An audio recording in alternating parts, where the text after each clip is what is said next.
Self-reliance. Oh my goodness. The downfall of that cannot be understated. It is so challenging for me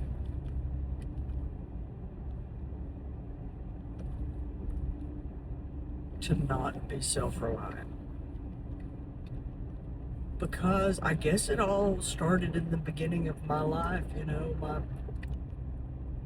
parents taught us that we could do anything and we could be anything and now certainly it was all based on biblical principles. We had lived in a Christian home, but it was all about performance. And on the other hand, so yeah, on one hand we relied on God, and on the other hand that was secondary. So, and I'm not saying that they did anything wrong. I'm just saying I think that's how we are at our baseline. Whether we have a lot of faith in our own abilities or we have no faith at all, I think those are equally as destructive as the other one. You know, I've gone through my life believing, thinking more of myself than I probably should. Not probably, absolutely.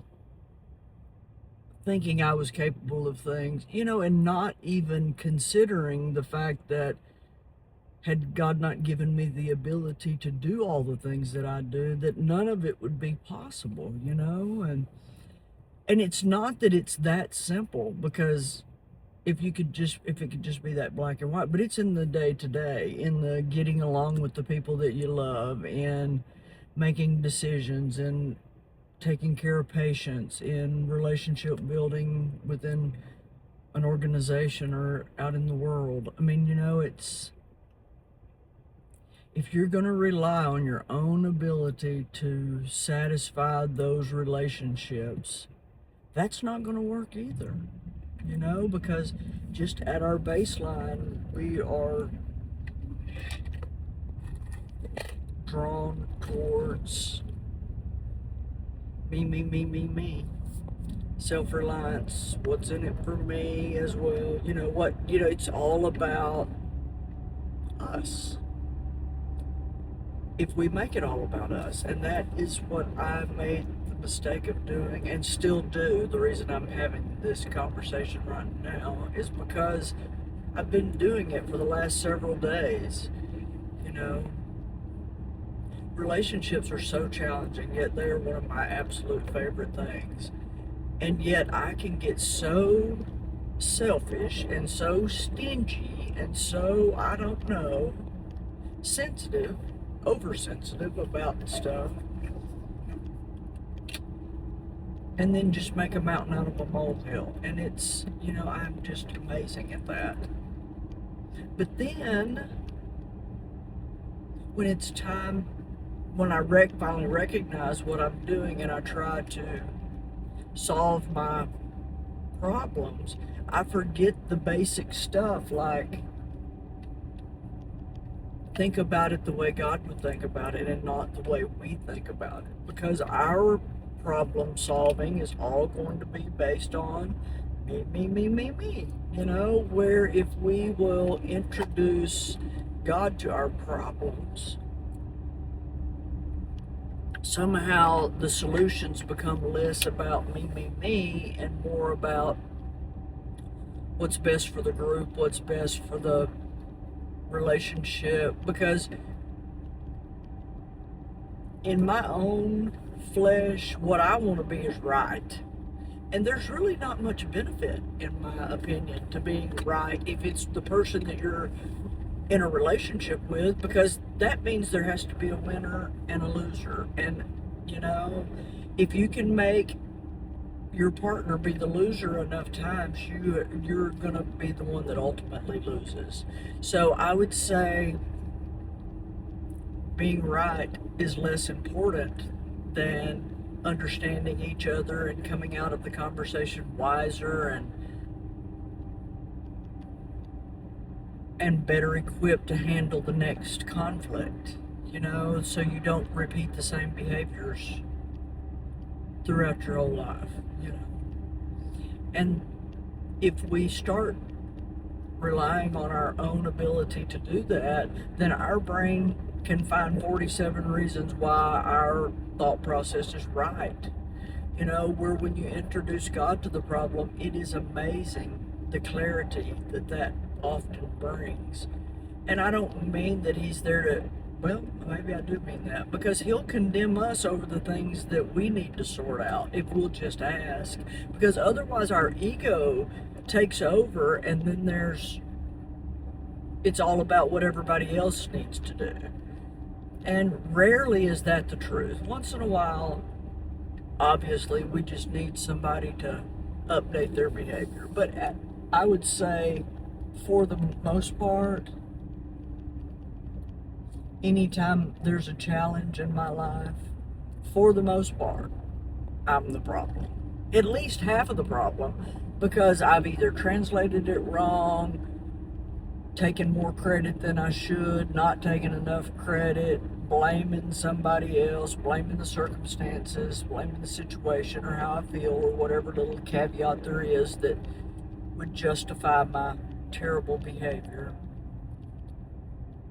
And I just don't want to do that today. I don't want the consequences of my behavior. I would rather stop for a minute and say, Lord, help me.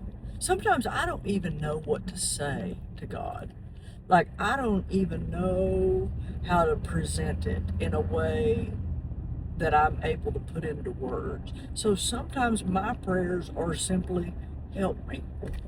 Help me think better. Help my thoughts be more like your thoughts instead of so much about myself. Help me to see the problem from a different angle. Help me to open my ears so I can hear the other person better and not be so defensive.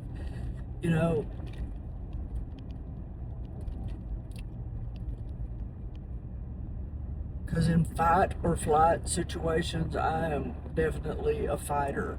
I'm not running, and I'm not saying one or the other is better. I think it would be better if we could just not do either one of those things. But most personalities dictate one or the other. And so, without the help of God to moderate my responses, I have really changed, updated my words that I say when I'm responding in a situation where my emotions are heightened. I am better at that. But what I'm not better at is the harshness of the presentation. It's very crisp and clear and firm and harsh. So the words no longer that are coming out of my mouth are hateful or, ugly words like that. But you can say the sweetest words in the world in an unkind tone, in an unkind posture, in an unkind state of mind, and they don't land as kind in the other person's ears. And that's really what I'm working on today in my life is, well, number one, I had to update my words. My words were hateful and bitter, and they were unkind, because if you were hurting me, I was going to hurt you worse than you hurt me. I was going to get you before you got me.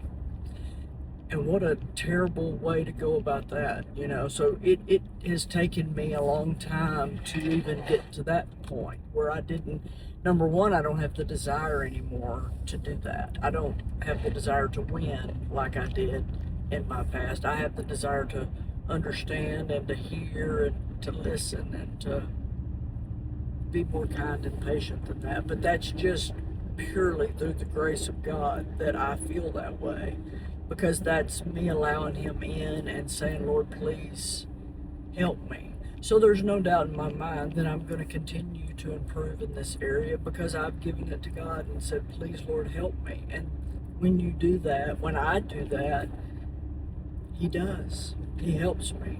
And if you do it, he'll help you too. Not sometimes, not 5 times out of 10, 10 times out of 10. If you ask God for his help, he is on it. And man, if you want to see God show off, just give him a yucky set of circumstances and he will show you exactly what he's made of if you will give him the room to do it. But what I find is that I get in and fill up all of that space that's available and don't leave any room for him to do his thing. But man, all it takes is the pause. Not being so quick to respond or react. And then the request, God help me. And then we've got to get out of the way and let him do it, you know. Be quiet and let him work on our mindset. Be still enough to let him help you calm down. Be wise enough to listen. Be willing to change your mind. Those are all very, very challenging things to do individually, much less all at the same time. But I'm telling you, it's not going to change overnight, but it will change from the minute you ask until he does his work in you. And that doesn't mean that I'm ever going to arrive, not on this side of heaven. But I am getting better every day, and because I am getting better, so is everyone around me. And I'm grateful for that. But even though I'm getting better, these last few days I've taken over and I made a mess of it until I said, hey Lord, I forgot to ask, but here I am asking. And he's like, girl, I got you, even though you were a little late to the table. But you know, it's never too late. It's never too late. So if your life's in a mess, you're having relationship issues, communication problems at work, whatever it is that's going on, usually if it's one of them, it's all of them. Or in my experience, it is. Ask him to help you, man. Having peace at work and at home it's not essential, but man, it is life-giving. And those are the two places that we spend the majority of our time. And if we don't have any peace there because we don't have the ability to communicate in a way that is palatable to those around us, then we fracture those relationships, and then that creates tension. That, you know, and all you have to have is a little bit of tension in an environment, and that changes the whole dynamics. So I would just encourage you today, don't rely on yourself. Certainly God gave you the abilities, and that means he wants you to get up and do the work. But really, if we can just surrender to the process and ask for help, that's really where the grace and mercy and growth and all really occurs, you know. So don't give up today. If everything's looking a mess, that doesn't mean it's going to stay a mess. The best starting place is to ask God to help you. He'll do it every single time. I'm always surprised, and I don't know why I'm surprised, because he does it every single time. Try it. Let me know how it goes for you. And push for excellence everywhere you go.